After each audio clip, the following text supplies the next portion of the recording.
Well, it's Casey here, and it's 2023. And one of the things that you might have forgot to do in 2023 is to change that dreaded date at the bottom of your website. Now, this is one of my clients' websites that we're looking at here, and it says 2022, but guess what? It's 2023. And here's the thing. A lot of us just don't have time to go and update this. You may have several clients that you're working with, maybe 5, 10, 15. Or maybe you just have your own personal site and you have tons of stuff that you have to do. The last thing that you want to remember to do is go and change that date from 2022 to 2023, and then next year from 2023 to 2024 at the bottom of your website. But here's the thing. You have to change that date or you look like you don't have things all together. I know it's a little thing, but little things really have to do with our credibility. And so how can we change the date automatically? Well, I'm going to give you a piece of code that you can install on your Webflow website so that you do not have to worry about changing this date next year. It will automatically update in the new year. So let's get into it.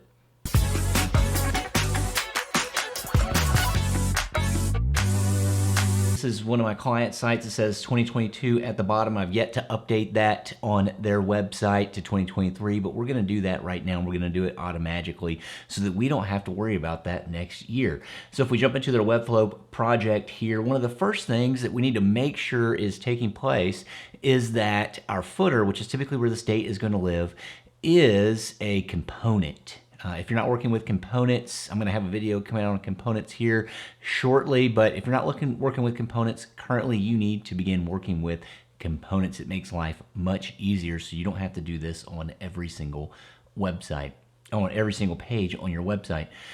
So if you are working with components, you need to select that in the navigation bar over here on the left. I've conveniently named mine footer just to make things easy and convenient for myself. Then I'm going to go over here and click Edit Component.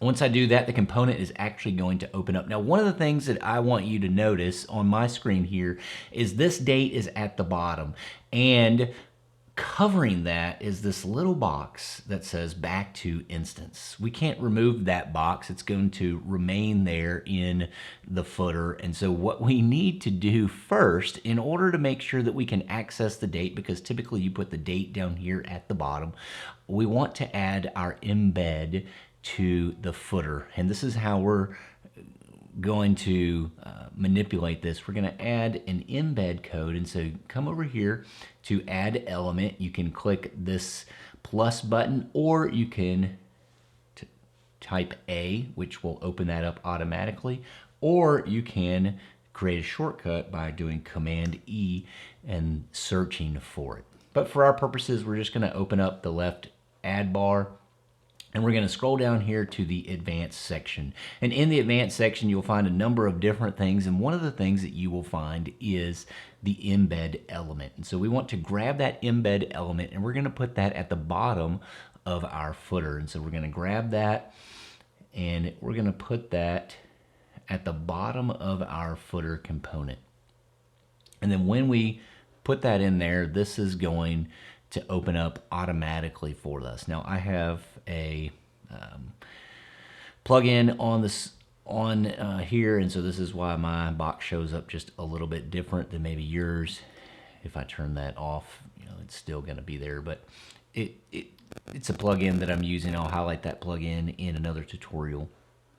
But the next thing that we're going to do is we're going to grab a script code, and it's a JavaScript code.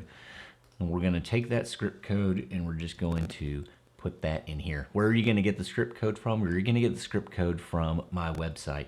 I've already created a blog post on this, and I'm going to add this video to the post.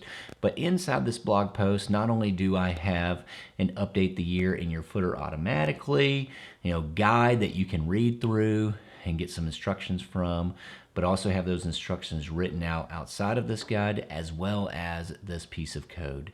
And this is what you need. You're just going to come and highlight that, copy that, and you're going to paste that into the embed element, and then you're going to press save and close. Once you save and close that, you notice this embed element is down here at the bottom of my footer. And remember, I put that at the bottom of the footer so that I have access to this date div that is here. without having to worry about this piece right here getting in the way. Now, conveniently on this website, I have the date over here on the left. On my personal website, that date was right here in the middle and it was being hidden by this box. So pro tip, put the embed footer at the bottom so that it'll provide a little bit of space here for you. That way you can access the date. The next thing you're gonna do is click on the div in which the date is located in. And after you do that, what we need to do is create a text span so that we can actually make 2022 a div, and we're gonna give that a class, because what happens is this piece of code, it actually goes and finds whatever div has class of year on it, and it updates that date to the current year's date. So what we want to do is click inside of the box that inside of the div, excuse me, that our date is in. We're going to double click on date to highlight that just like this. And then once you highlight your date, this extra box is going to come up. It's going to give you a bunch of other tools that you can work with. You're going to click on this one right here that allows you to wrap with span. So click on that.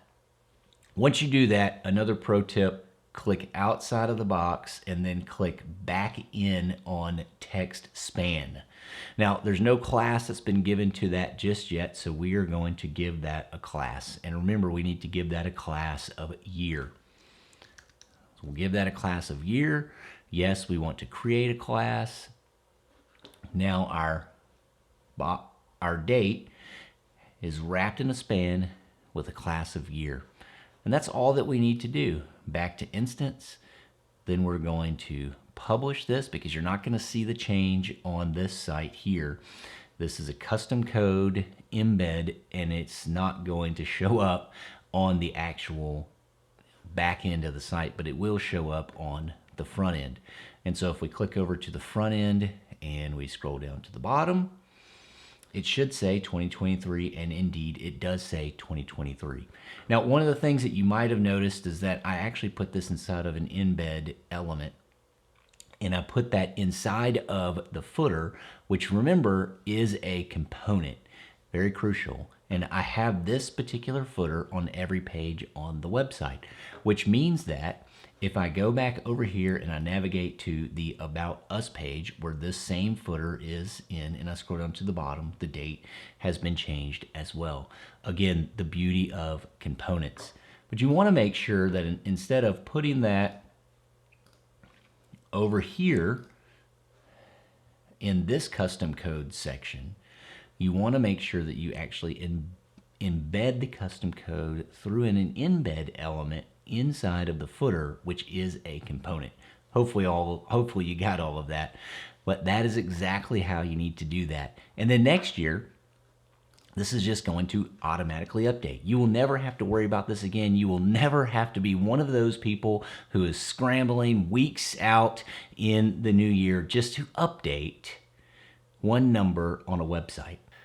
Well, hopefully that is of value to you. And if you found that of value, would you like this video? Comment down below. Tell me how out of date your site was before you updated the text on it. Sometimes I go to websites and they were like created back in the early 2000s and it still says like copyright 2002. Hopefully that's not your website. Hopefully it just says 2022 on it.